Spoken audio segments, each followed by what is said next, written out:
हिमाचल में आती है, उन आरोपियों को गिरफ्तार करने के लिए आती है जिन्होंने और हिमाचल की पुलिस दिल्ली पुलिस के ऊपर एफआईआर करती है, अपहरण का मुकदमा। ऐसे में हिमाचल पुलिस को दिल्ली पुलिस के साथ भिड़ा दिया।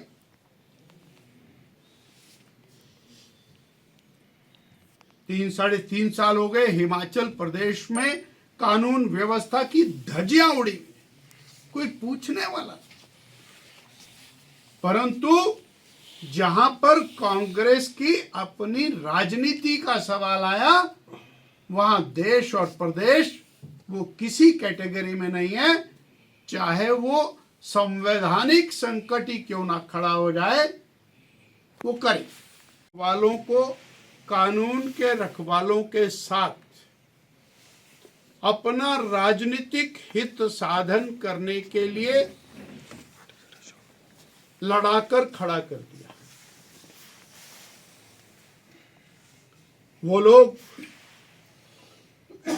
जो के एक प्लेटफॉर्म पर जहां भारत की छवि दुनिया में उभर रही थी, उस प्लेटफॉर्म के ऊपर भारत को बदनाम करने का जिन लोगों ने षड्यंत्र किया, जिन लोगों ने भारत की छवि को दुनिया के सामने तार तार किया, ने संरक्षण प्रदान किया। यह न केवल निंदनीय है, अपितु अराजकता की इंतहा है। हाई लेवल ड्रामा चलता है। ये देश की छवि का सवाल है और देश को दुनिया में बदनाम करने वालों को संरक्षण देने का कुकृत्य है। ऐसे में हिमाचल पुलिस को दिल्ली पुलिस के साथ भिड़ा दिया।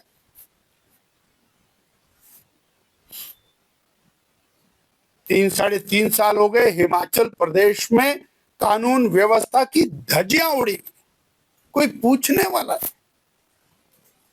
परंतु जहां पर कांग्रेस की अपनी राजनीति का सवाल आया, वहां देश और प्रदेश वो किसी कैटेगरी में नहीं है, चाहे वो संवैधानिक संकट ही क्यों ना खड़ा हो जाए, वो करे।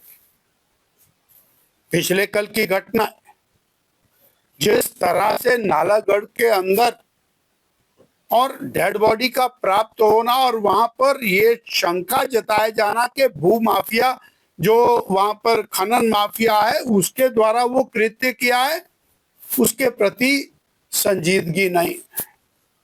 पिछले कल की घटना है कि फॉरेस्ट के अधिकारी को चंबा में वन माफिया ने पीटा, रगड़ा, उसकी चिंता नहीं। और ये घटना कोई पिछले कल हुई ऐसा नहीं है, पूरे प्रदेश के अंदर माफिया का राज चला है।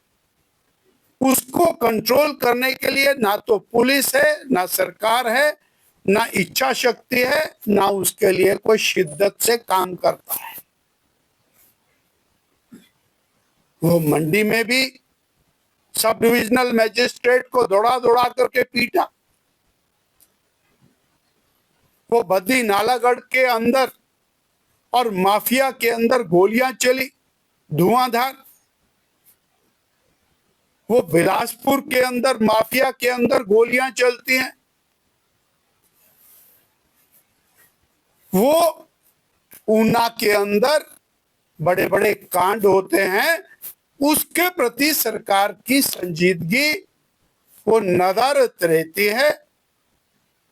चंबा में दलित बालक की नृशंस हत्या होती है, उस पर सरकार मौन रहती है।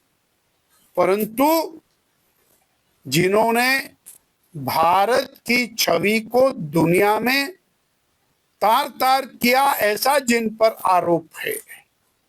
ऐसे आरोपियों को बचाने के लिए पूरी सरकार और पिछले लगभग 23-24 घंटे से बहुत ही संगठित रूप से काम करती है। ये मामला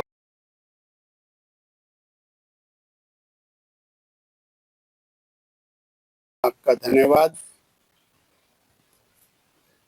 भारतीय जनता पार्टी के वरिष्ठ नेता, पूर्व में प्रदेश अध्यक्ष रहे, ऊना के लोकप्रिय विधायक आदरणीय सतपाल सिंह सत्ती जी, हमारे प्रदेश पार्टी के उपाध्यक्ष, पूर्व विधायक राजेश ठाकुर जी, हमारे इस ऊना जिला के माननीय अध्यक्ष मनहास जी, आदरणीय पठानिया जी, आज एक अत्यंत महत्वपूर्ण विषय पर हम आपके साथ संवाद कर रहे हैं। पिछले लगभग 16-18 घंटे एक ऐसा कांड, एक ऐसा कारनामा हिमाचल प्रदेश में घटा है जो न भूतो न भविष्यति, न शायद पहले कभी हुआ होगा और शायद आगे भी नहीं होगा। जब कानून के रखवालों को कानून के रखवालों के साथ अपना राजनीतिक हित साधन करने के लिए लड़ाकर खड़ा कर दिया। वो लोग जो देश हित की परवाह किए बिना अंतरराष्ट्रीय स्तर के एक प्लेटफॉर्म पर,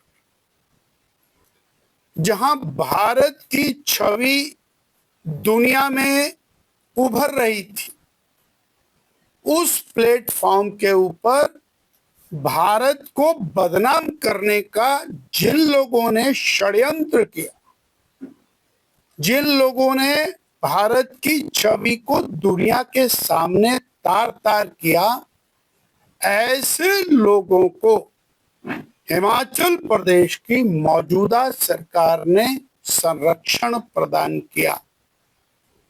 ये न केवल निंदनीय है, अपितु अराजकता की इंतहा है।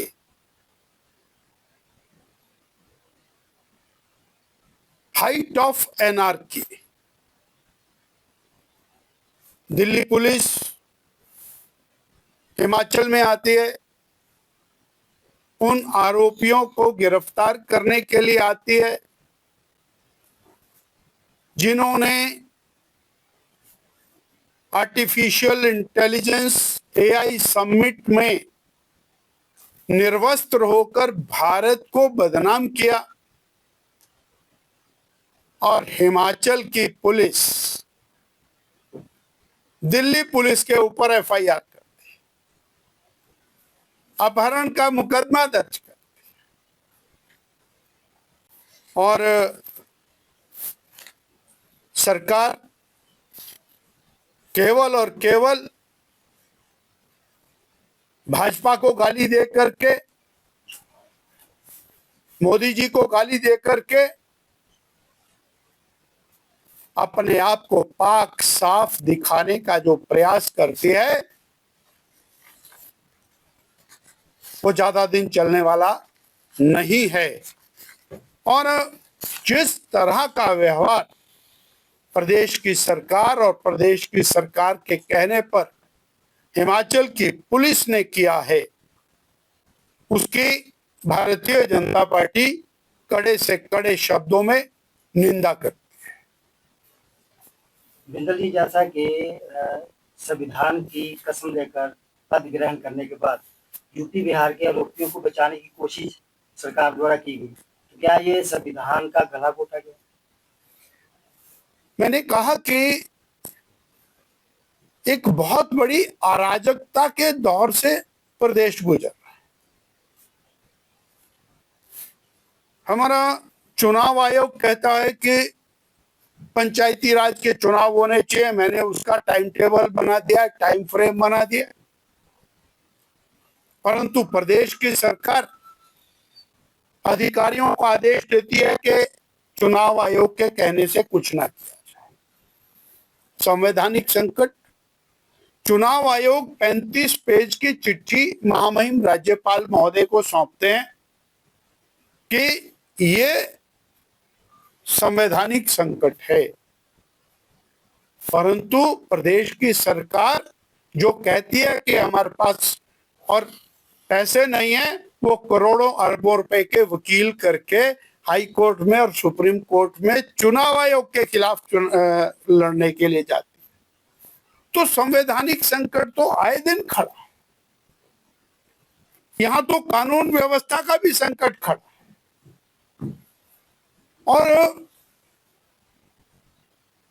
जिसके ऊपर मामला दर्ज है न्यायालय तय करेगा, उसका फैसला न्यायालय करेगा।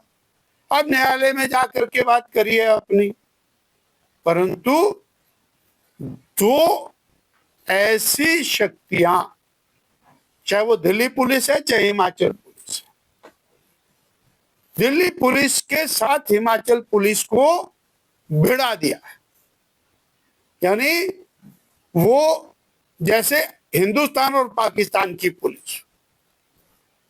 वास्तव में ये इससे ज्यादा अराजकता और कुछ नहीं हो सकता।